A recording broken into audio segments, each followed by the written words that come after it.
have so much on my mind. I'm so ready to just pour it all out in 15 videos. And I don't know, but I'm turning it on because I have to tell you what I just did. I don't know why, but I'm supposed to tell you this. Everything just shifted.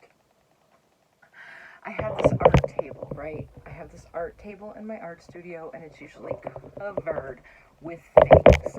And I felt this calling. I knew the other day we took every single thing out of the closet, wiped it down, and put it back. Just to, because the energy was stagnant. I hadn't worked in here in a while, and I said, I just need your help. Will you just help me with this?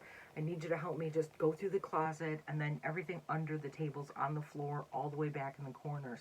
I just feel like we're supposed to go corner to corner and just refresh the energy, and we did.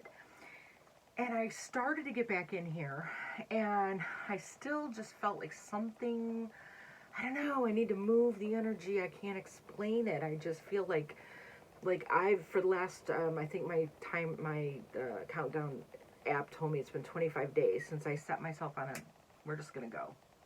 New, different. I was activated at the Lion's Gate. We're just going to go.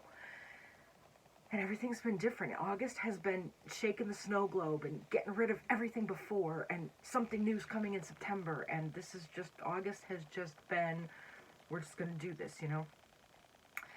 And I've been morphing literally every single day. I think things completely different than yesterday. Bigger, wider, deeper, better, you know? And it's been such a cool experience. And yesterday we chopped all my hair off, and now I have this cute little bob. But I have a bob on purpose. We were discussing today about how before I've had my hair kind of this length because I was like, it's so cute, the headband. And but I said before it was a short haircut, layered, that was growing out, and I just stuck a headband in while it was growing out because I didn't know what else to do with it. This time we cut the whole head one length on purpose, and now I'm putting the headband in. It's cute and different. I feel like I'm stepping into this new Jodi, whoever she is.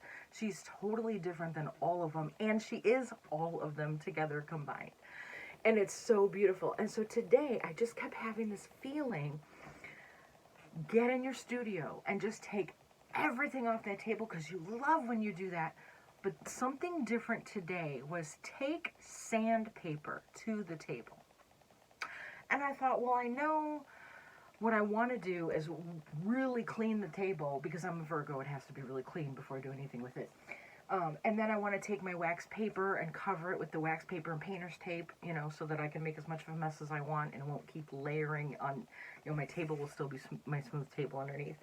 And it's an old work table. It's gross, but, you know, stuff's going to happen. But I just kept feeling, just trust me, girl, just sandpaper. And it made no sense. Why am I sandpapering this stupid table? I'm just going to put wax paper over it anyway. And I took a little, I always, because I live with MacGyver, I always have random things at arm's length. And because I can literally do anything. And if I've ever used sandpaper in my life, it is now a piece of my art studio. If I used it once in art, it will forever be in my art tools.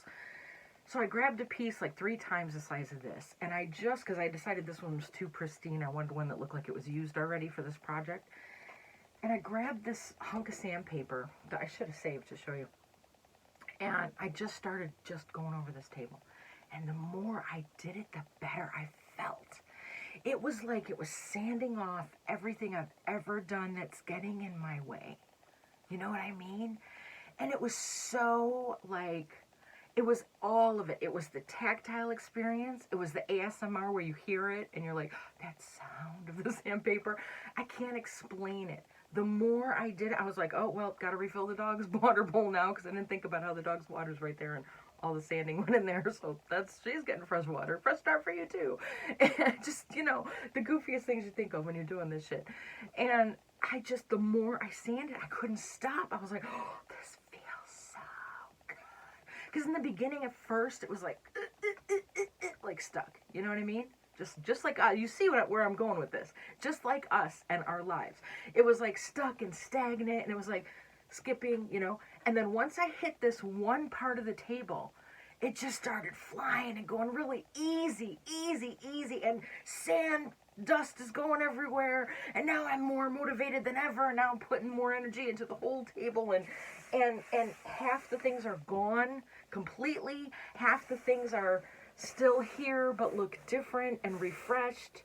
And the paint that's on there is one of my favorite colors. The one that won't come off is one of my favorite colors, but it's brighter now because it's been sanded to a fresh layer of it. And there was so much analogy for life. It was just like, I get it. I get why I felt called to do this, because now I'm going to have an even better wipe everything down and put it back and decide if it's the same order or rearranged or whatever, and resetting my table to start fresh.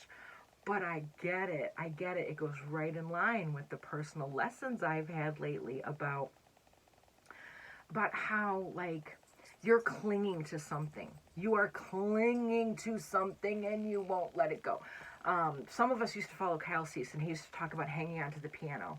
And if you're over here hanging onto the piano because you don't want to lose this piano, because you might never ever see another piano, you're missing out. You can't reach. You can only reach this far, and you're missing out on the entire universe of things outside of your reach because you're clinging to the piano.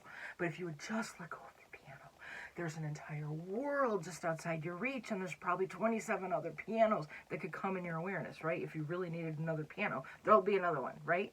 So I've lived that. Like, I have let go. I've restarted. I think we figured out on the way here from North Carolina that this is the 9th time I have started my life from scratch. Literally dropped this and went, okay, we're going to reset and try again. Some of them were because, running away from abuse. Just a million different reasons. But I have started my life over 9 times. And it's like, oh my God, so many times I have let go of something. One day I was fixated on this. I was absolutely fixated on this. This is something that Wyatt and we were at Epcot with a friend, and she actually ended up buying it for us because she loved us so much and loved what we wanted to do with it at the time. But this is the first thing that's really special that Wyatt and I got together for us. And I was looking at this the other day, and I was thinking about how it's amazing that with everything we've been through since we got this, it's still with us, it's still out and prominent in our daily life and our awareness, okay? Because we have had a few resets together and a few different upheavals together, and we still have this. And it was just a reminder to me that it's from Mexico and Epcot. It was a reminder to me that even with all the times I've had to reset my life and start over from scratch and had lessons about letting things go so that bigger, newer, more wonderful things could come in. Stop being afraid. So many people won't move forward because they can't let go of the past. Guess what? I still have my mother. I still have my kids. I still have my man. I've reset my life so many times, even just since he came. I still have what really matters, and the stuff that isn't with me anymore. Some things are for a reason, and that's it. And some things are for a season, and that is it. Not everything is supposed to be for your entire life. And every single other human on the planet has their own path to walk. This has been a big one, because y'all know I made a lot of art, like in 2020, saying, this is what I think. Because I was surrounded in a cocoon with people who were, this is what I think. And so I picked it up. Extra special, right? Real me, who Wyatt and I have been trying, we have been sitting here for 10 months saying, what do we really think? Like, we're always with someone else. My kids, his family, we're camping. We're always with some other people who are putting their ideas on us. What do we really think? And I've always, the reason him and I are about to celebrate 8 years is because we together have always been, well, I'm going to be me and you're going to be you. And we are not going to sacrifice who we are in order to be together. And we've really been noticing, like now that we're on anniversary week, we've been noticing a lot about, wow, that's why we've made it so long, because we do that. And that's why, because we do that. We need to start like teaching this shit. But it's coming down the road. Someday we will. But yeah, we've really been realizing, we've never been just us. What do we think? Who are we when no one else? And we did get some of that in the winter at the campground. In the wintertime when it was closed, and it was him and I cocooning, and because 2020 we didn't go anywhere because the world was like, you didn't travel. So everybody stayed home under lockdown, right? So that second winter I was there and he was with me. We were like cocooning all winter. And that was the first time him and I ever had just him and I. And everybody else was a small scattering on the outer, but it was him and I 99%, And we never fought. We bickered for 10 minutes, 4 times, over months. That's it. Because we let each other be who we are. And we let each other explore who we are.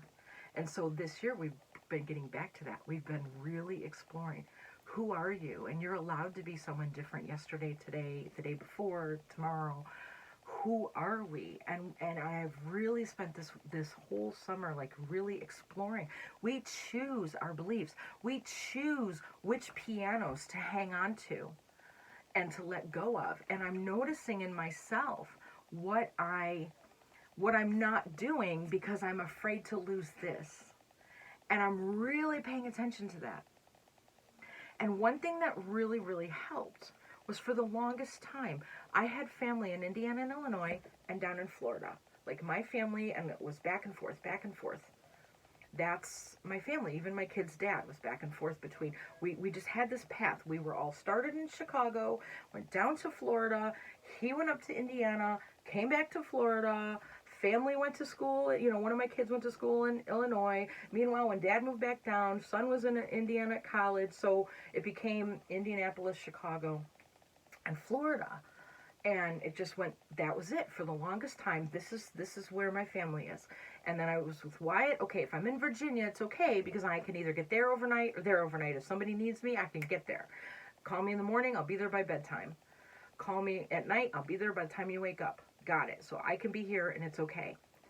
But then my son, my youngest son, just moved from Florida to fulfill his lifelong dream to be in Seattle. And he now lives in Kent, Washington. And that was the biggest, wait, what? Wait, you're doing what? We don't do that. We don't go to the Pacific Northwest. Holy fuck. I'm so proud of you. This kid's amazing. All my kids are amazing. I was like, oh my God. Like, jar me in a completely different direction. It could take me 3 days to drive there. What are you doing? I didn't say that to him. All I said to him was, oh my God, I'm so proud of you for fulfilling your dream. This is what we do in our family, right? We just go. And we all support each other, like, unconditionally. Like, it's a thing. But in my head, I'm like, oh my God, like, that's really far away. Like, I'm mommy. Like, oh my God. I mean, we did go to Knoxville and meet him on his route so that we at least could spend some time with him and hug him one more time before he went all the way. I said, all right, well, where's your route going to be the closest to where I can come see you on your way and, give you a break. And so that was cool. Thank God. I was so grateful we did that. But I needed something to just, shift, right? And so we did that at the beginning of August, a month ago. Not even a month ago, we did that. And it was just like, now that I think about it, that was right around when, like, the time when I was being activated by Lionsgate. That's about when it started, when we went to meet him in Knoxville. Before Pete went all the way to Washington. He stopped at his brother and sister and then kept going to Washington. And it was just like, it lit a new fire under me. It reset me back in that, your dream, Jody. This is what, you've even raised children that do this. Like, this is who we are. This is what we do, and it's just been amazing. But you still have days where you get stagnant. I know I'm talking in 7 directions. It's what I do, and it's worse now with epilepsy brain. I don't remember what I said 10 minutes ago. So it's just, we have so much available to us. Oh, we choose. That's what it is. We choose what to cling to, what is holding us back. And we choose to decide it's okay to let that go. And today I was shown a few more things in my life that I've been clinging to and I didn't realize it. And I had dreams about friends that didn't like the art I was putting out, and so they decided I was no longer their friend. People I loved, people I was so close to, let me go over a piece of art that I made. And it was a warning. I told Wyatt the lesson I realized when I first woke up from this bizarre dream. I was like, the hell, where did that come from out of the clear blue? I haven't even thought about that person in a while. And I told him, I realized what came to me was I was being warned that I had things I needed to let go of, and I needed to be safe and allow myself to let go of them, because more is coming. Because more art is coming, more ideas are coming out that are going to shake people's snow globes. And there might be people right now today, even watching this, that love me deeply, that will let me go over my art, because it has happened before. And I was shown in 2019 that was going to happen big time if I really dove into my art and really made a choice to be open to what they want me to pass on to the world. That it's going to really, eventually I'm going to reach a point where it's going to divide people, where some people are going to hate me and wish me dead. At the same time, on the other side, some people are going to love me so much they're going to be doing anything to support me and shoving money at me and opening up their homes to keep me safe. And like I was given a vision of this in 2019. And it is kind of always there when I'm making art and allowing ideas to flow and putting things out in the world. And today, for some reason, I was shown again that I choose what to believe. I choose what to cling to, what to let go of. And I can have anything I want in the entire world. If I don't insist on it, it must look like this. I could be given so much more than I could imagine if I let go of that piano and let it come from all the rest of the world. It's been fascinating. So then I just kept feeling this call to sand this table. And I came over and I just started sanding, and it got easier and easier and easier, and more things are flying. And all of a sudden, I realized what I came to. This is what I came to while I was doing it. I realized I was never going to get everything off the table. There was still always going to be some dirt on the table, and, but what I came to was, I'm going to see it smooth, because that feels good to me. Like, what's the compromise? Like, it's still going to have, like, crap, and, not everything's going to come off, and it's old, and it's been waterlogged, and everything else. But I could make it smooth, and that would make me comfortable with this. So I'm going to work with it. Just see all the lessons in here? I'm going to work with it until I'm comfortable with it, and I can let it be what it is, but I'm comfortable with it, and we're going to meet in the middle, and that's what I did with the sanding. Oh, wow. I feel like I went in 15 directions with this video, but I just needed to turn it on and let it out. I don't post these on Facebook usually anymore because Facebook has so many filters and it's so hard. And now I'm up to 18 minutes. It'll take me forever. And my phone won't stay like on, and I can't explain it. All my stuff is so old now.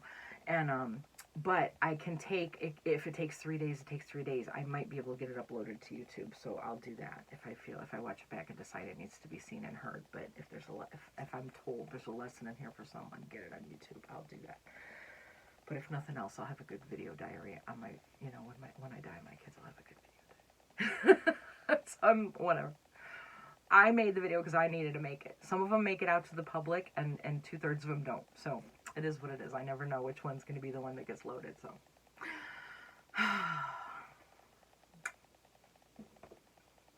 trust your gut. Everything is a choice, whether you think it is or not. Every single thing all day long is a choice. Your beliefs are